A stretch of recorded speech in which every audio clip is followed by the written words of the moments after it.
that's not from Egypt. Anyone know where this country is? Jordan. I told Fred that I would like to run the half marathon. I told Gordon to here. You can see the nice temple. This is a temple that's carved into the side of a rock. How many of you have been there? Oh, the treasury building. Oh, on the other side. The picture lied. ChatGPT lied to me too. That's right. Well, I want to go and see the temples in Jordan. How many of you have been to a majestic temple before? Anywhere in the world? Okay. Rome? Pantheon. Oh, the Pantheon. Yeah. Fred, where have you India been? and Madurai. Okay. India? Anyone else?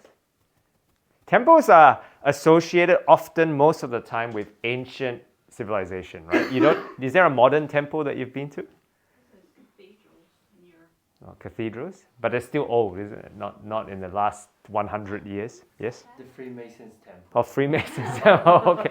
But not as grand as this type of temple. Where did you say? Oh, yes, the Sagrada Familia. That one's old, still under construction, but fairly recent. Yeah, fairly recent. Where? Huh? Las Vegas is a temple. Yeah, okay. That sort of temple, yes. Different. Sorry, where? Japan? Okay. Oh, the things, yes. The gates, yes. Okay, good. But it tends to be associated often with either has a religious connotation or a ancient connotation, or both, right? Or political, yeah. Generally speaking, a mix of the two if you have political and religious mixed together. So the reason I showed this is because today we're going to be talking about the king as, the king as high priest, as you can see there, the fourth session this morning, in our 6-part series as Janelle outlined. But before we can talk about a high priest, we need to understand where the high priest actually does his things, right? And most of the time in ancient civilization, you'll find that the high priest does his things in the temple or the associated temples, plural, of the gods that they believe in. If you search the word high priest in Google, you will only find 3 ancient civilizations that have a high priest. So that's where the concept comes from. If you ask someone on the street today in the shopping center, who is the high priest, they'll look at you a little bit funny. But back in the ancient civilizations, there was Egypt, there was Israel, and can you think of the third one? Anyone? Not China. Anyone? Babylon. Yeah. Babylon had a high priest. So in the Bible, if you look at the biblical reference, these are all ancient civilizations. Started with the Philistines, and then it went into. Remember that if you're a Bible student, you will remember that they confiscated the ark and then brought it to the temple of the god, and then the statues fell down. There's a story around that, so you can go and remember that. Or look that up once to find out a little bit more information. This is the description of the museum exhibit that we're going to see. It says, with their imposing architecture, Egyptian temples stood out dramatically in the ancient landscape. They represented the cosmos and were a portal to the divine. And so you'll see that throughout the presentation today, I'm going to show you some pictures. We'll start with the temple, then we'll go to the high priest and moving through that concept. But they were something that were standing out from everything else. This is not an ordinary house. This is not an ordinary building. This is not an ordinary just one cathedral around the corner on the corner street. This is a dramatic difference to the everyday building that you would find, not only in Egypt, but in many different places. The temple was supposed to be something that stood up. They represented the cosmos. I talked about that. Hundreds of temples were built along the Nile Valley, each dedicated to one or more of the vast pantheon of deities. The temples were associated with religious worship, and in Egypt, they had many, many, many gods. Vast pantheon, lots and lots of gods. So if you can imagine, if you have lots of gods, you need lots of temples. And I guess lots of priests as well. Next week, our topic is Born of the Gods. So you'll find out who the gods are and what their names are. I'll only share with you a couple today, but come next week and you'll be able to find out. Ancient Egyptians believed that temples were the houses of the gods and the divine statues they contained were embodiments of the gods on earth. Just like living beings, these statues required care and attention. It was the king's responsibility, Pharaoh, to perform the most important religious ceremonies such as the daily ritual of offering to, clothing, and feeding the gods. It's an interesting thing. When we go to the exhibit, you'll find that there are some clothing, or at least pictures of clothing, that they would bring to offer. Often you think about sacrifice, you think about food. In Chinese culture, people will offer food to ancestors or to idols. Other types of offerings, maybe incense or prayers, but I haven't really seen much clothing. People leave the clothing or bring the clothing. In Egyptian culture, that was a big thing. If the gods were pleased, they would reward Egypt with stability and the pharaoh with a long and prosperous reign. This is the king as the high priest. In Egypt, there are 4 big temples, or rather 4 big destinations that you can go to witness some of these temples. And I'm going to go through each one briefly today. Okay, let's test. This is not in the exhibition, but there are some things in these places that are in the exhibition. So I'll give you the background so that when you go to the exhibition, you understand what you're looking at. Okay? Janelle can't answer because she's probably seen all these places, but anyone else can try and guess. Top left corner, we'll start in top left. Anyone know where this place is? This one. Here, this picture. Starts with an L. I'll give you a clue. Luxor. Luxor, or the temple at Luxor, is located at the ancient Egyptian city of Thebes. This place was the center of the political and religious aspects of Egypt as a country. One of the reasons this place is so popular, so famous now, is because this temple complex was consecrated or dedicated to the main god of Egypt called Amun, A-M-U-N. You hear that name come up a few times today. Amenhotep III, pharaoh, and Tutankhamun were the 2 pharaohs that helped to build this temple.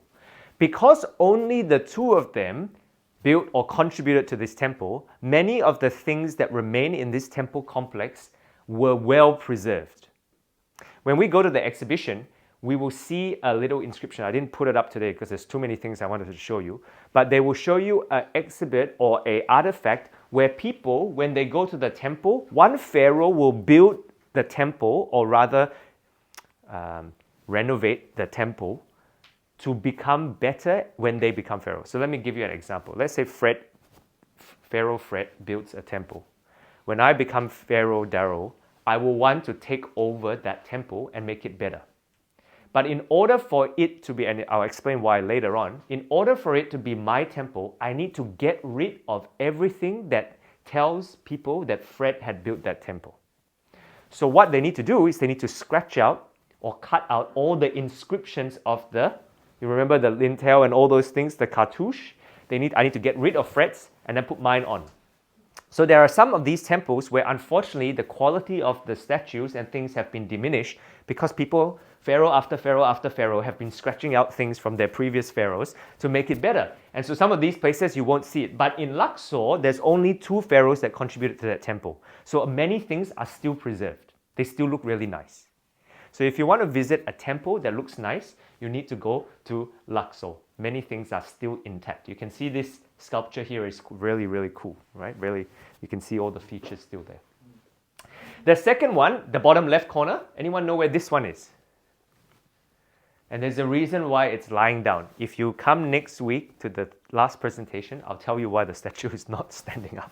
Alexandria. Huh? Sorry? Alexandria. Not quite Alexandria. Starts with M. Memphis. This is the old Bible name for this place called Memphis. If you go to Memphis, this was one of the places which had the biggest statues in Egypt. Anyone want to guess how tall this is? You got the people for scale, yeah? You look at the size of the people, approximately how tall? 40 feet. 40 feet? Don't know in feet, but 30 meters.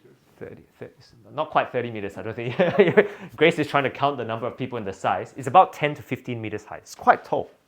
If you think about it, 10 to 15 meters, like the size of a 2-story house, right? Or a bit higher. So these are huge statues. But when you go to Memphis today, unfortunately, or fortunately, don't know whichever one you think, the statues are no longer standing, but they've been able to be preserved like this for people to go and look in the museum. And you'll learn why next week. Some of that in the backyard. Some of that in the people's backyard. They found that Oh, one. they found them, yeah, in the So people. I plant a grain and this statue is in. Yeah, so They're digging. Oh, why is Memphis important? Memphis is the place where they used at the location to unify Upper and Lower Egypt. it was also a place where Ramses and other people, this is the huge Ramesses II statue, as you can see here. It's also home to the place where the pyramids are, where the Sphinx is, all these famous things that are associated with Egypt. So if you go to Memphis, that's what you're going to be able to see. Number 3, top right corner. Anyone know this one? You've seen it? Yeah, I forgot. In the tourist brochure. Yeah. It's a place called Abu Simbel. Abusimbel. It's named after the place and the name of the boy who brought an archaeologist to find this. This was all covered. And the Swiss archaeologists in the early 1900s uncovered this temple. This temple was constructed by Ramses the Great and it was designed to immortalize and to demonstrate his victory in war and the accomplishments. He dedicated this temple not only to the gods, but also to his wife. There's a special chamber inside for a queen, starts with N, remember from last night's? Yeah, we learned it in the quiz last night. This was the temple that was dedicated to him. And if you go inside, there's this huge war chamber. Really cool pictures that I didn't have time to show you. But so if you go to Abu Simbel, you'll find this one. Now this one on the bottom right, the heads have been fell off, but chopped off. Anyone know the bottom right one? Temple number 4. So we have Luxor, we have Memphis, we have Abu Simbel, and we have Karnak. Karnak. The road just around here is named after this place. This is the largest temple and temple complex in the world. After they've excavated all the different parts, this is in sorry? Yeah, near Luxor. Anyone know? It's like 20-minute walk from that one. 20-minute walk from this one. Anyone know how big it is? 61 acres of temple and temple complexes. Can you imagine? Can you finish walking around 61 acres in one day? Don't think so. You need a scooter to drive around. Huge! 61. We will learn a little bit more about some of the relics and the artifacts that were found in Karnak. It's called the Karnak Cachet, which is the collection. There's about 8,000 statues and 17,000 artifacts, 23,000 altogether, 25,000 altogether. You'll see some of them in the exhibition. I'll show you a couple of pictures later. Now, when you go through all these things, do you think that people would be amazed and overawed by the temple? If you go to this place and there's these huge statues and 61 acres of temple, it'd be quite impressive, right? A lot of work, a lot of effort, a lot of energy, a lot of things going into making the inscriptions, making the statues. Look at the amount of detail, the size. How long do you think it took someone to carve this out of stone? Like this 10 to 15 meter statue, a long time. Everything about the temple, as you read in the early paragraph description from the exhibition, is all about grandeur, majesty, impression, and to create this sense that people will be impressed by what they're building. Each pharaoh tried to outdo the previous pharaoh so that their temple is bigger and better than someone else's. And when you compare the two, we're going to compare the two civilizations today, ancient Israel and ancient Egypt, you'll notice a very stark contrast between the temples of Egypt and their high priest, and the temples of Israel, or the tabernacle as it was called, and their high priest. So I'm going to do some contrasting for you today. So number 1 is that temples in Egypt, as you can see from this explanation or these illustrations, are supposed to be big, large, and bring glory to the pharaoh. The whole point of a temple is to glorify not only the pharaoh, but the pharaoh who is the god and the gods that it was dedicated to. The bigger, the better. The more, the better. The more statues you have, the more impressive you are going to be. That's why Ramses made his statue bigger than any other pharaoh that had gone before him, because he wanted to be the biggest and the best. In contrast, this was the temple or tabernacle of the Israelites. Doesn't look, this is a reproduction, okay? I know it looks a bit fake because there's an electricity pole here. There's usually no electricity pole in the real life, but this is a real life size construction of this tabernacle. Now in the Bible, it gives us an explanation, a bit of an insight into what this looks like. In Exodus chapter 40 verse 18, when it says, when Moses set up the tabernacle, he put the bases in place, erected the frames, inserted the crossbars, and set up the posts. This sounds like Heinrich and Fred going camping. Fred and Heinrich set up the tabernacle, put the base floor, put the post, and put the cloth on top, and the tent is built, right? This is what this sounds like. Now, if I were there, I can imagine that this is like portable option. This is not glamping, okay? This one is glamping, this one is not glamping. This is just really basic. So you see this big contrast in temple design, style, effort, energy, intention between the Egyptian temples and the Israelite tabernacle. Simplicity is the key for this one. This is how simple it is. Moses, one man, could probably help to just set it up. He put up the thing, put the post, put the cloth on top, and there we go. There's the tabernacle. The importance is not in the statues, it's not in the inscriptions, it's not in the glory, because the whole point of this temple is simplicity. That's the first contrast.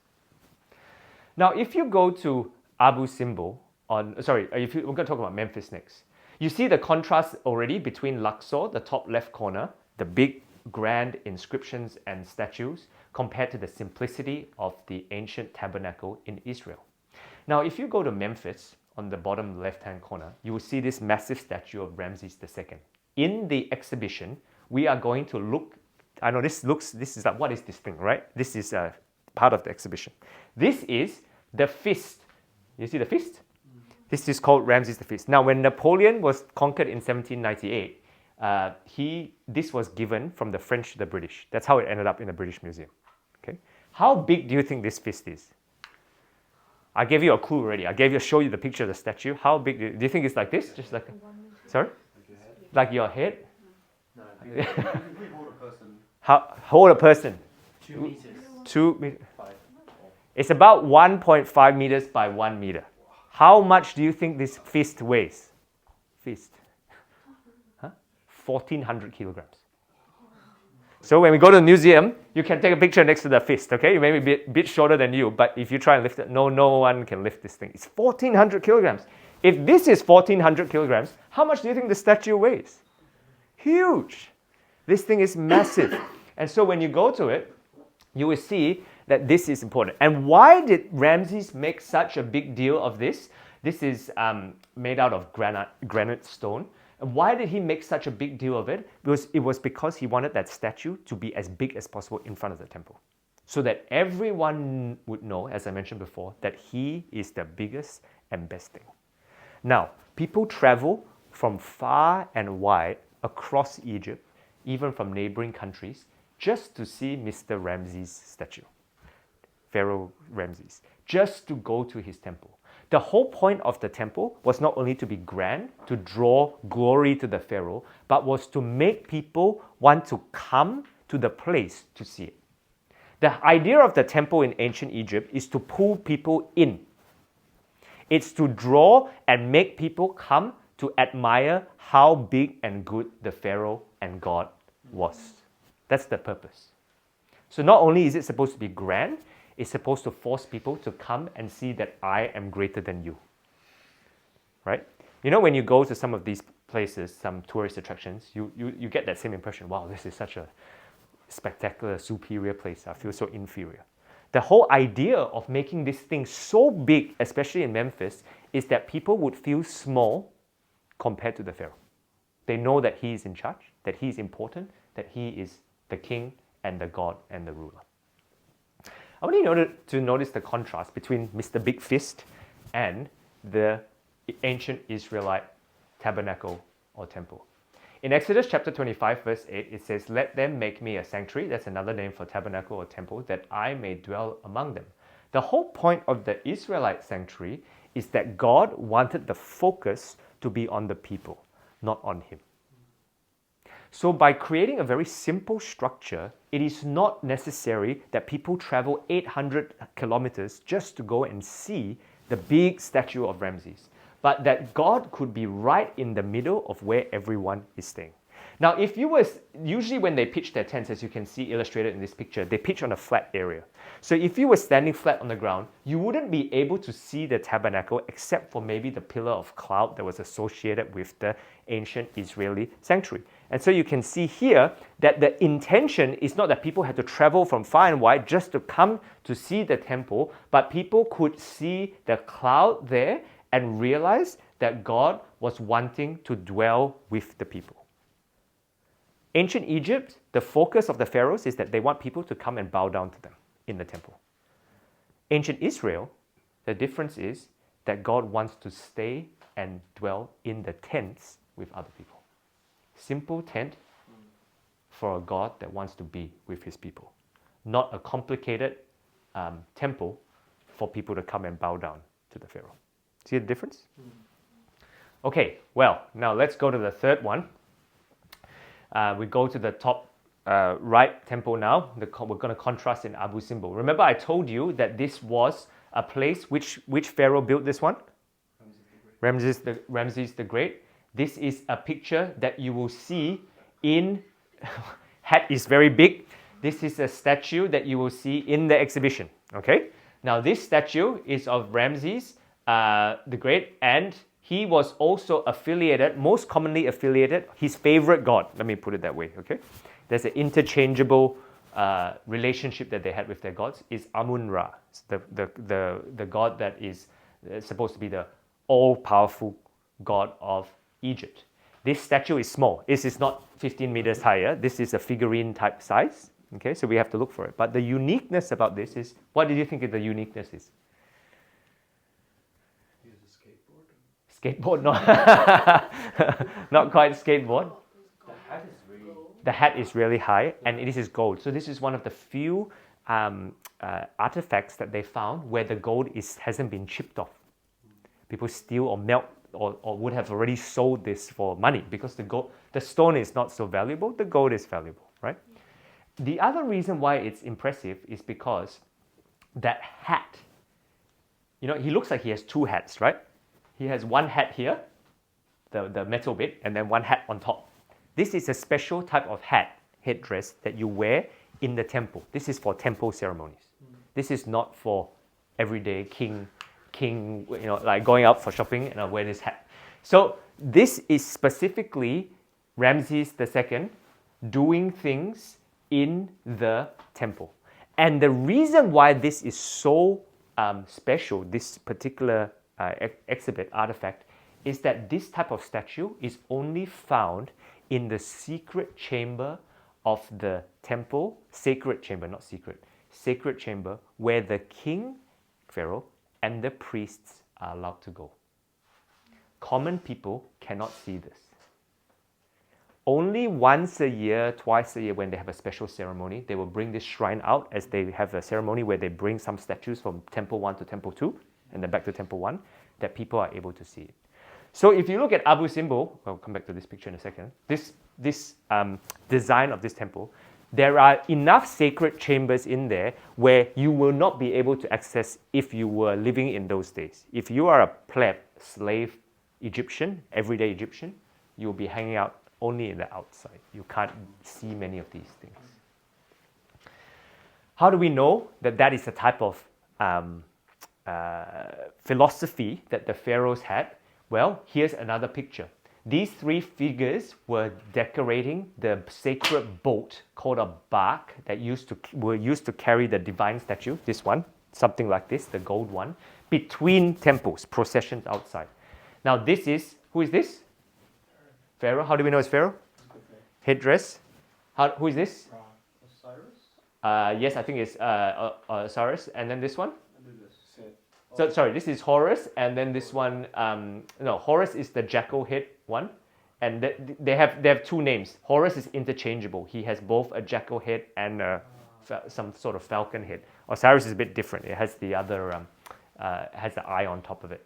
So these are gods, and you can see that these were used to decorate the boat. So in the eyes of Pharaoh, only Pharaoh is equivalent to the gods. So let me rephrase that a different way. If you are everyday Egyptian, there's no way that the gods have any interest in you. The only communication that the gods want to have is with Pharaoh. That's why they design these statues that way. And I'll tell you a little bit about the last one, the Karnak cachet later, and you'll see what people tried to do to ensure that they could actually get access to the gods. So this is a big contrast because we just learned that in the sanctuary in ancient Israel, God wants to actually interact with people. The courtyard here, as you can see, the tabernacle, the tent area, is open. People participate in the temple ceremonies or part of the temple ceremonies. You can see them here bringing their sheep for sacrifice. Whereas in the ancient Egyptian high priest temple methodology, everything is secret to the high priest. You must go through the high priest in order to get access to God, to the gods. The gods do not want to interact with you. So I was telling you a little bit about the Karnak cachet, and here's why that's so fascinating. Out of the 8,000 statues that they find, this is the bottom one now. Now, again, talking about smaller statues, here's an example of a statue. Last night we saw one that looks like the CV with the scribe. This is a royal scribe, but this is a scribe inside the temple ceremony. Okay, so this one is the name of this man is Merita, MerYptah, Merita, and he has the cartouche. Can you see on the cartouche? That's actually Ramesses II cartouche. So this royal scribe is like Ramesses II's royal scribe.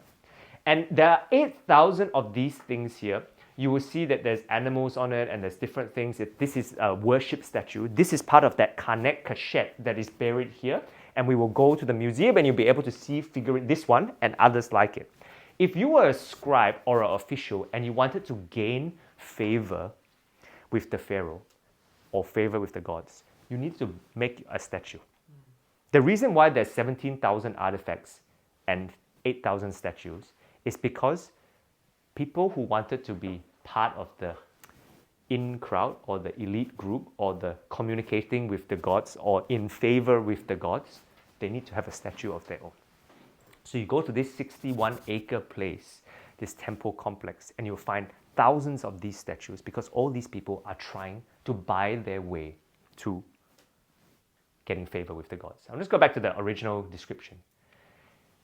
The king's responsibility to perform the most important religious ceremonies, such as offering, clothing, feeding, etc. If the gods were pleased, they would reward Egypt with stability and the pharaoh with a long and prosperous reign. The setup of this was that because there's a bottleneck with the pharaoh, everyone had to kowtow and hope that the gods would give them prosperity. And the way they would do that was to come and find and build and construct their own statues to offer and appease the gods, who would in turn then give them prosperity. This is the setup of ancient Egypt. Okay, so just quick revision. So far, go back all the way down to this one. We have Luxor, we have Abu Simbel, we have Memphis, we have Karnak, the area in Karnak. All of them have the same principle. The principle is the bigger the better, centralize the power. You have to travel to come to the place so that you recognize that Pharaoh is king and that Pharaoh is the only way that you can get access to the gods, because the gods don't want to have anything to do with common people. And so you'll see, this is one of the signature pieces in the exhibition, because this is a picture of Ramesses II limestone statue that indicates and signifies his role as the high priest. This is high priest robe. This is high priest inscriptions. You'll be able to see that he's having, this is called an offering table, that flat piece, this is where they put the things to offer to the gods. And the vase that is below him is inscribed with his cartouche, again, on that section. They've restored this section at the bottom, that's why it's a bit more brown, but the top is in its original condition. And the whole point of this exercise, this was found in, this is of Ramesses II, was found actually inside a temple. And that offering plate would be used for meat and vegetables and bread. And he was kneeling in front of that vase, and the vase is used to pour out any liquids that they need for their offering service. This was the high priest. This was Ramesses, the big, great pharaoh, doing his daily participation in the ritual. And the reason why he did that, as you saw in the opening paragraph, was the whole point of him, or whole point of the high priest, was to offer offerings and give things that would make people not only look at him, but also make sure that it's very clear that he's trying to appease and appeal to the gods to give them favor. This is like bargaining system. Yeah? The more you do for the gods, the more favorable your outcome. The offering is nicer, maybe you get more plants. Your offering is more valuable, maybe you'll get more prosperity. This is the system that they function in. And if the Pharaoh did not do it or participate in it, there would be a big contrast between the two. There may be severe consequences that would come out of it. So I want to contrast that high priest thing, functioning in this whole temple system and complex that is designed for power, that is designed for glory, that is designed for separating out the common people from the important people here, with what the ancient Israelite setting was. In Hebrews chapter 4, verse 14 to 16, it describes the type of high priest that functions inside the non-Egyptian, the Israeli or Israelite tabernacle. It says, therefore, since we have a great high priest who has ascended into heaven, Jesus, the Son of God, let us hold firmly to the faith that we profess. It describes that the contrast between the two types of high priests is one that is appeasing the gods and one that is actually Jesus, the Son of God himself. For we do not have a high priest who is unable to empathize with our weaknesses, but we have one who has been tempted in every way, just as we are, yet he did not sin. Let us then approach God's throne of grace with confidence so that we may receive mercy and find grace to help us in our time of need. So here's the contrast. In the ancient Egyptian world, the high priest is there to appease the gods so that they don't give punishment and they give blessings. So if you are an everyday person, when you are coming to the high priest, the aim of it is if you please the high priest or if you can give enough things or enough appeasement, the high priest will on your behalf appeal for please do not punish Sam or please do not punish Gordon because he has been a good person, he has given lots of offerings. That's the purpose of the high priest in Egypt. The more good things that you can offer the gods, the less disasters will happen to you. The more wars you will win, the better success you will have. That's in big contrast to the high priest in the Israelite system, where it says a high priest is able to empathize with our weaknesses. This is a high priest who wants to spend time talking to people, dwelling with people, staying with people, understanding the things that they're going through, that has been tempted in every way, gone through the same challenges and experience, because that is the type of person and system that has been set up in ancient Israel. There are two very different systems, all the way from the temple, the building, to the individual things that the high priests are doing.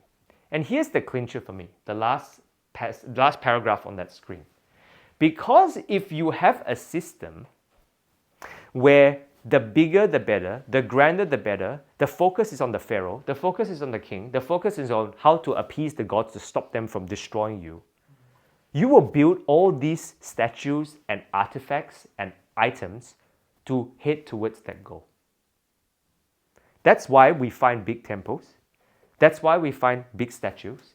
That's why we find the fist that weighs 1,400 kilograms. That's why we find 8,000 statues and 17,000 artifacts in the Karnak cachet, because the whole system is designed in that manner.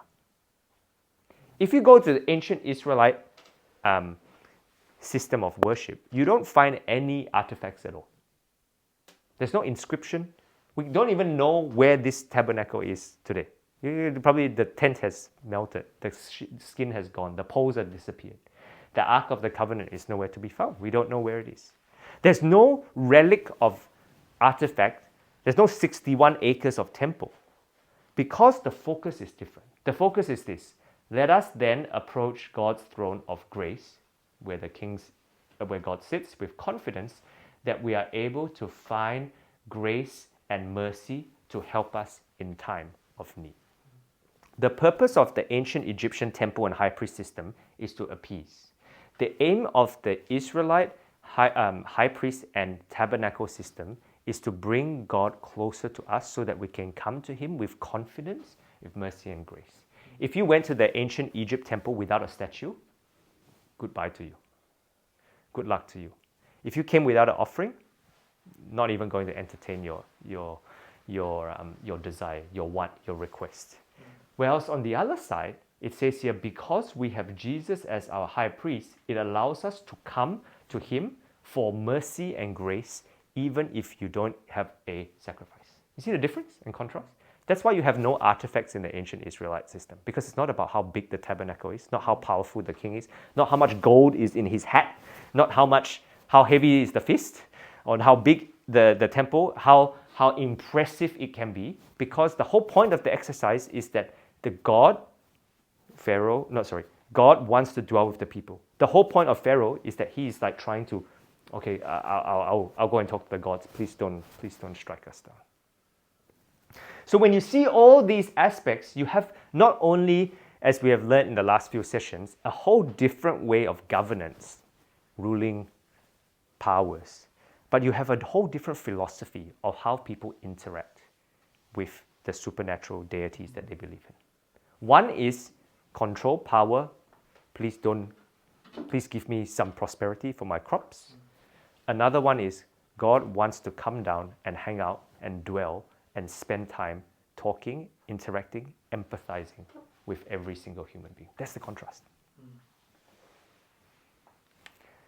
And so I hope that when you go to the museum, you'll be able to understand and see that behind all these cool artifacts is actually a system that is totally different. I don't know whether I'd like to be an Egyptian, having to go and pay money to buy a statue so that I can win favor with the gods, so that my crops, my garlic and my kale outside the window will grow better. And if the pharaoh doesn't like me and I don't carry a favor with the pharaohs, that's going to be hugely troublesome. In fact, this system became so frustrating for Egyptians and so problematic, because what then happened is that the priests that the pharaoh employed to help him in all these temples became rich, because people started to go there to try and get favors. So it's actually the most profitable job in Egypt is high priest of Amun's temple, like high priest helper. The pharaoh is the nominal high priest, but any priest in the Amun's temple, great job prospects, or rather good remuneration, highly powerful in society, and also very rich. There was a king, a pharaoh called Akhenaten. I can't remember the spelling. I'll tell you next week when you come, because I'm going to talk a bit more about him. He got so frustrated with this system that he tried to change Egypt into a monotheistic society. So Egypt has many temples and many gods. There's one pharaoh who came along and said, I'm sick of all this, too many corruption, too many gods. We just have one. We're going to go back to Amun. So he destroyed some temples. He forced people to stop worshipping any god except one because of all the things that are happening. This system became so complex and convoluted. Unfortunately, when he died, his son changed the idea. His son is Tutankhamun. So it changed back to many, many different gods. But you can see the differences in the system. So what you're seeing in the artifacts, in the things we see in the museum, is a reflection of how this society works. Not just, oh, nice statue in front of the temple. So I've got to close with 3 discussion questions. Pass time back to Janelle to walk through this. But just a reflection that what you see in pictures like this and reflections of the temple is not just it's nice to know that the pharaoh is like this and the pharaoh was wandering around the temple and wandering around the king, but actually it's a whole philosophy of how the king rules the nation, but also interacts with the supernatural gods that they believe in. And it is a reflection of their perception of God, the way they do their high priestly duties. It's a reflection of how they think God interacts with people, humans. It's a reflection of how the system works, that it is about punishment or blessings, depending on how much you can pay or how much you can appease the gods, not one of mercy and grace. I don't know about you, but I probably wouldn't want to be Egyptian slave or Egyptian common citizen, because that's a pretty drastic, not drastic is not the right word, but it's a pretty grueling exercise to have to always feel like you have to appease someone. I don't know about you, but if you felt like you always have to impress somebody, maybe a boss or someone else, it gets tiring after a while because you can never do anything that's good enough to appease that person. And that is the type of system that the ancient Egyptian temple and high priestly system emphasizes and encourages. So I just got 3 questions here to think about that a little bit more. So you remember, when we go to the museum, you'll see the fist, you'll see the gold statue with the gold hat, you'll see the scribe Merita with the little cartouche at the front. And if you go to Egypt, you will actually go and see those huge temples. Next week, I'll tell you why the Ramesses II statue is lying flat and not standing straight up. That's a teaser for next week. And I'll tell you more about the king who tried to make Egypt a solo god, monotheistic society.